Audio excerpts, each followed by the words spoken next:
And welcome once again.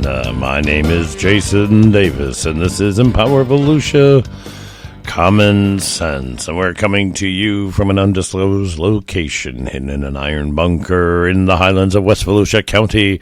And we are once again guarded by 2 rabid Pomeranians and 1 crazy cat.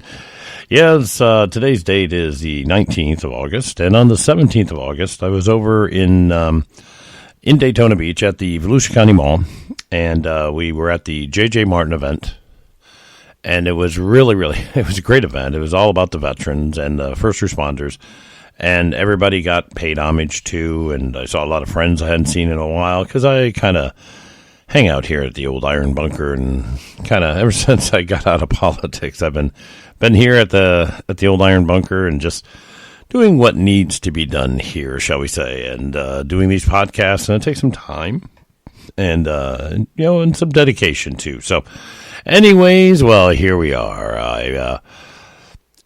While I was over there at the J.J. Martin event, and what happened was, I was over there doing my thing and chatting with people, and we're doing interviews. And by the way, you can hear the interviews here. If you go to the podcast area, you can see them at the podcast. It's called Interviews, J.J. Martin Award Ceremony Interviews, and it's like 4 or 5 interviews that I had with organizations that were there and helping veterans.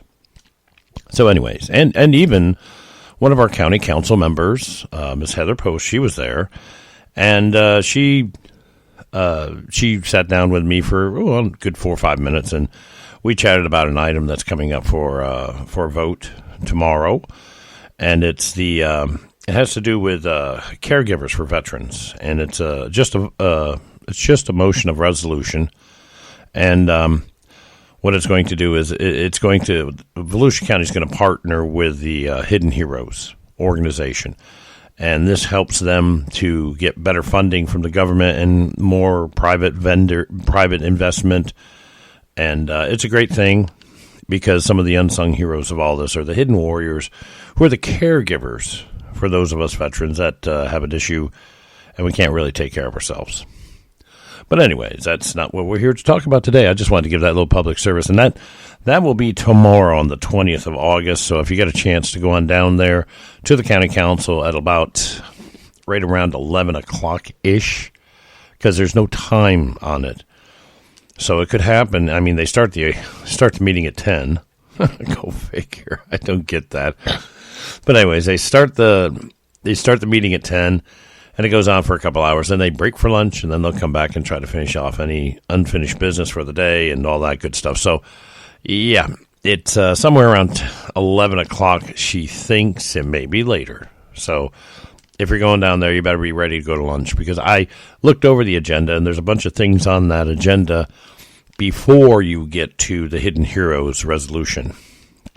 So it could be, depending on how much they want to talk about these other issues, there's some zoning issues and things going on. So just be careful. If you go down there at 11 o'clock, you might not get heard. It might not be heard until 2 or 3 or 4.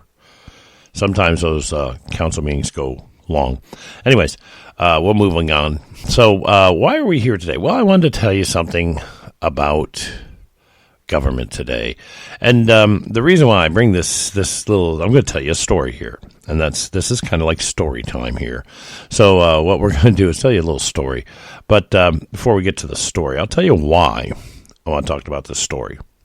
Because somebody, while I was over there at the J.J. Martin event, walking around talking with people, as I do, a couple of people came up and they said, "Oh, you're that county chair guy." I said, "Well, not anymore. I'm kind of retired from politics, so to speak." And they said, "Yeah, well, you don't support the homeless shelter. You don't support, Medicare for all kinds of things." I mean, they were going on about things that really had nothing to do with us, like Medicare for all and, free housing and free phones and all that good stuff. It has nothing to do with the Volusia County government. I mean, you might as well ask the Volusia County government to invade Syria or something, because we can't do it. But no, they were going on about that, and they really hit home with the homeless shelter. Well, which is way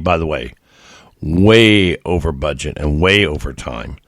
So, I mean, you have time constraints, and they're way past that. And the thing is, out of the roof for, pardon me, for the budget on that thing, it's just ridiculously how expensive this thing is getting to be, which I knew would happen, and that's why I said no, because the money, with them, it's all about, let's be realistic. It's really just all about, I don't know, maybe this. Yeah, the money. That's all it's about. It's not really about anything else. And now they're going to open it up to other counties. I warned everybody about that. And they said, well, it'll take care of itself. It'll do this. It'll do that. No, it won't, folks. So let's go into the story. And here, this is a story that I heard long time ago when I was a young lad. And it starts out like this, a long time ago. In a land far away from here, there was a young king. He was just crowned king at the age of 27. But this king was young and inexperienced in life. He was too young. He had fought side by side with his comrades of arms, and yes, they'd won many a battle. But he was inexperienced about how to run a kingdom. So what he did is he went to his scribes and his library people and his prophets and everybody, and he says, okay, here's what I want you to do.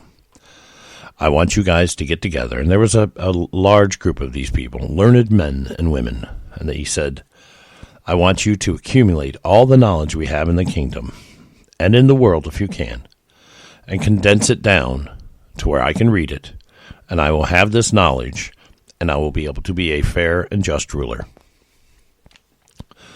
Well, they were kind of nervous, and they said, all right, well, we'll see if we're up to the task, Your Highness. And off they went.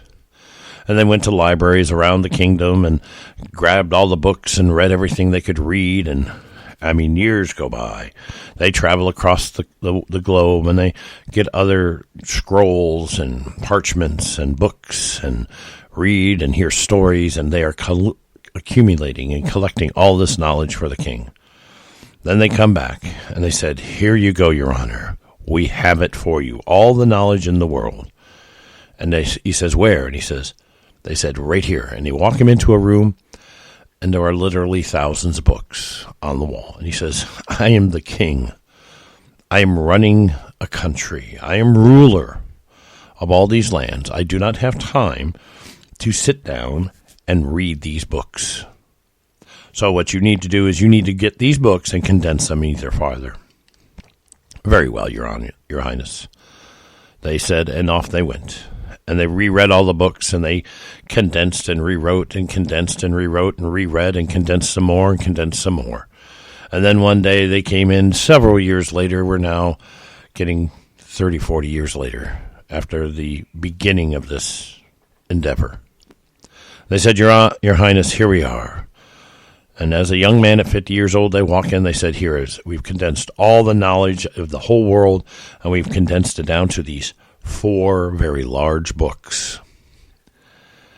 And he looks at him and he says, I am ruler. I'm 50 years old now, and I need you to condense it even farther. Condense it down to the smallest possible readable material that I can read. I do not have weeks to read these books.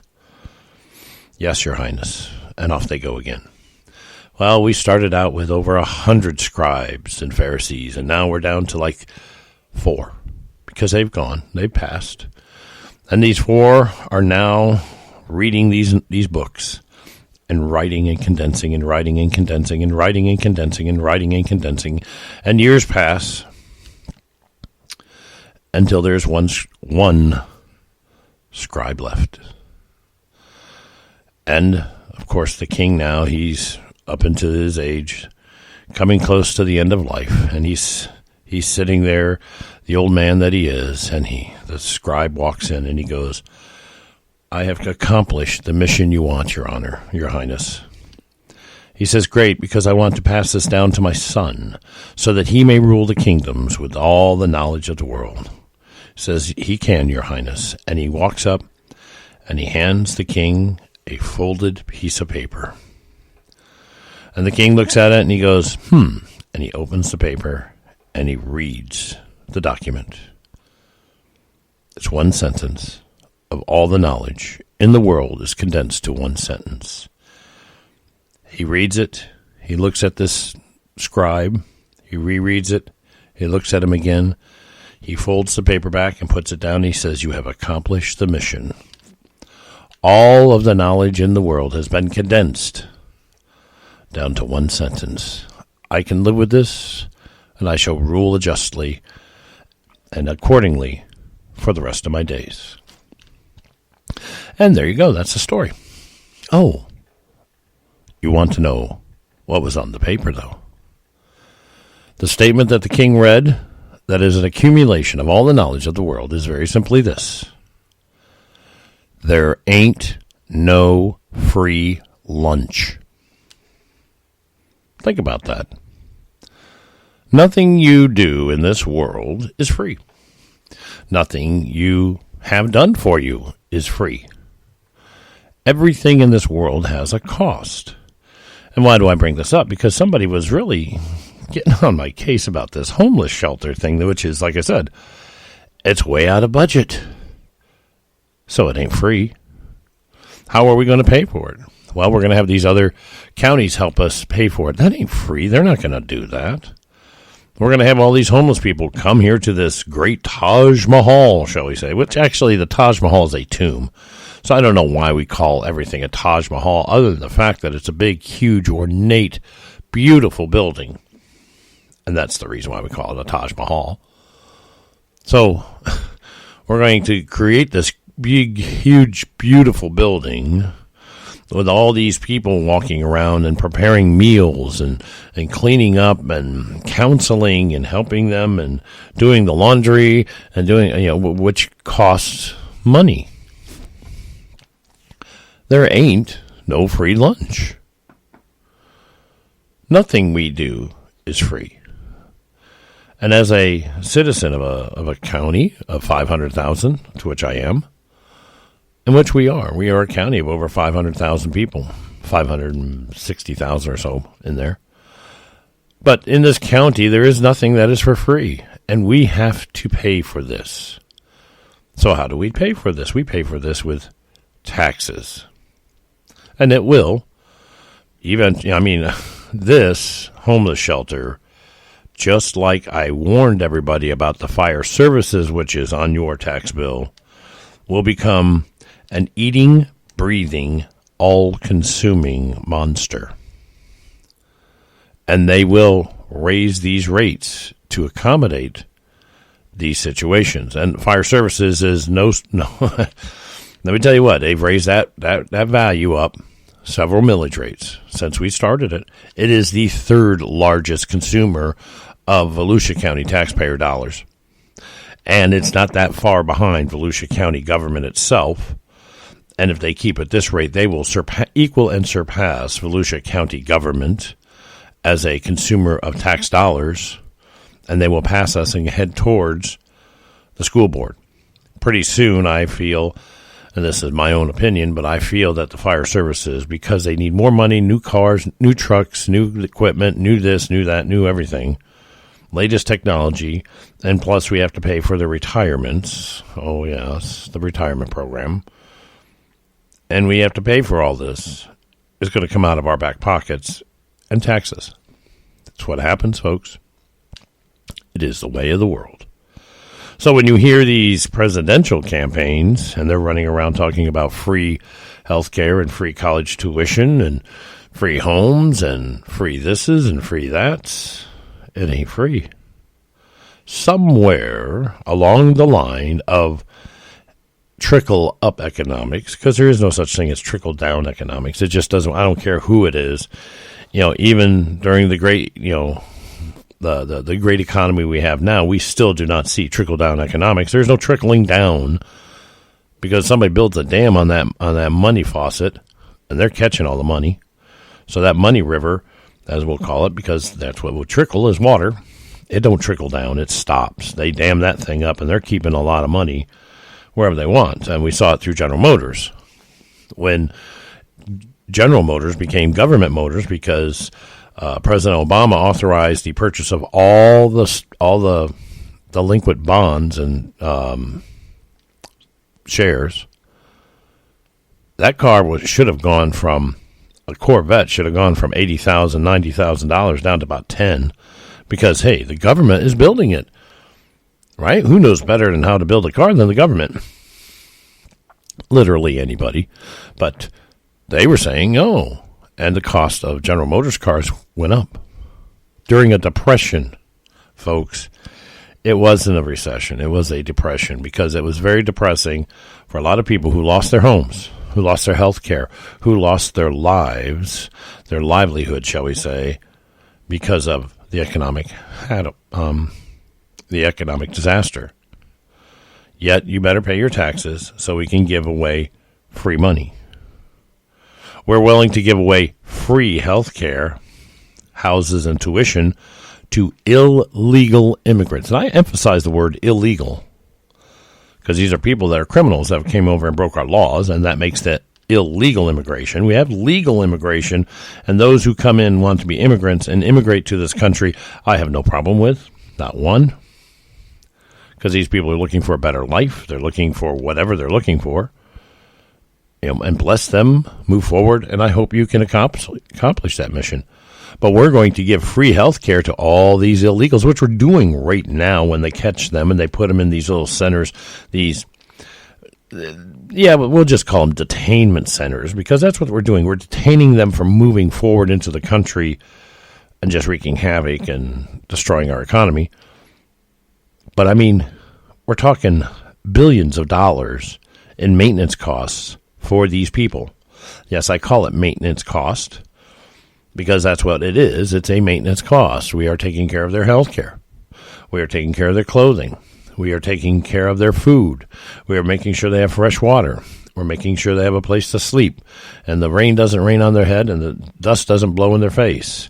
This is called maintaining, also known as the act of maintaining is maintenance. So it's a good term. But it's not free, because our tax dollars, which we pay every year and to the IRS, goes to these people. The free health care will cost trillions and trillions of dollars. The last time they tried that, it put the $22 trillion in debt on the nation. And now you want to try it again? Einstein said it best. Those who do the same thing the same way and expect a different results are insane. And that is true. It didn't work, and it won't work. So let's quit trying to do the same thing the same way and hope it does something different, because it will not. The only thing it will do is increase our national debt. But the government is not going to pay our national debt, no, because there is no free lunch, folks. And the free lunch that doesn't happen. Somebody's going to pay for it, and guess who? You, me, and everybody. We're going to pay. As a matter of fact, they even said, well, we'll have to raise your taxes to 60 or 70%. I actually heard a number somebody threw out. They weren't on the media. They were chatting amongst, we were having a little discussion about it. And this guy says, I did a little math, and I'm not too bad with books. I said, yeah. And numbers? I go, yeah. He says, this is going to be about 80% of your paycheck is going to go pay for the free health care, the free college tuition, the free everything that these Democrats want to do. 80%. That means for every dollar you make, you get to keep 20 cents. You don't even you keep 1/5 of a dollar. After Bernie Sanders and Kamala Harris and all those other knuckleheads up there on the Democratic stage get done paying for the free lunch, which is not free. We live in a capitalistic society, folks. We do. And capitalism is great. You know why capitalism is great? Because you have a job. I'm retired, but I do this. This is not really a job. This is actually kind of fun. I do it to give you information. I mean, everybody gets paid. even the rabid Pomeranians get paid to protect the iron bunker here. Everybody, everything costs money, folks. And when you boil it right down, it's just ain't no free lunch. I mean, I said it probably a dozen times already in this podcast, but the fact of the matter is there ain't no free lunch. So even the new Green Deal, oh my goodness, what, $90 trillion? I think it went up to $115 trillion. But I got a dumb question for all these people. They're supporting the new Green Deal. We're going to get rid of fossil fuels, and we're going to get rid of, cows. I don't know why. Methane is a natural occurring element. I think they're just worried about cow farts. And that's not a bad word. But anyways, they're trying to get rid of all this stuff. I do have one, going back to that ain't no free lunch. It's going to cost you something. It's going to cost you something. So besides the money, it's going to cost you time. It's going to cost you reevaluation of your life. And see, this is why the new Green Deal, it cost, there ain't no free lunch, and this ain't no free Green Deal, because let me tell you what, how are you going to get to work if we don't have any petroleum products being used to drive your car? How are you going to eat? Because there will be no trucks to deliver food to the grocery stores. And before you say, well, I'll just go to the grocery store. No. There will be no grocery stores. Walmart will be a thing of the past. Cell phones will be a thing of the past. Computers will be a thing of the past. And you will not be able to get the most important thing in your life, this podcast. And I say that with tongue in cheek. But you won't be able to hear podcasts. You won't be able to see YouTube. You won't be able to do anything because you know what, folks? The electricity that's flowing through your house and lighting up your lights and keeping your computers running uses fossil fuels. This is all just talking points, folks. And anybody who actually falls for this garbage, yeah, go back to Einstein's theory of insanity. That's right. So you're doing the same thing the same way and expecting a different results. You're insane because you know what, folks? It hasn't worked out yet. So let's just not fall victim to these things. It's just, I sit back and shake my head. So there you go, folks. I promised you one day that I would read you that or tell you that story about there ain't no free lunch. And I'm glad I did. And I hope it empowered you today to turn around and look at your life and turn around and look at the things and what you actually get free. And you'll find out there ain't no free lunch. So there you go, folks. There is for the day, your common sense.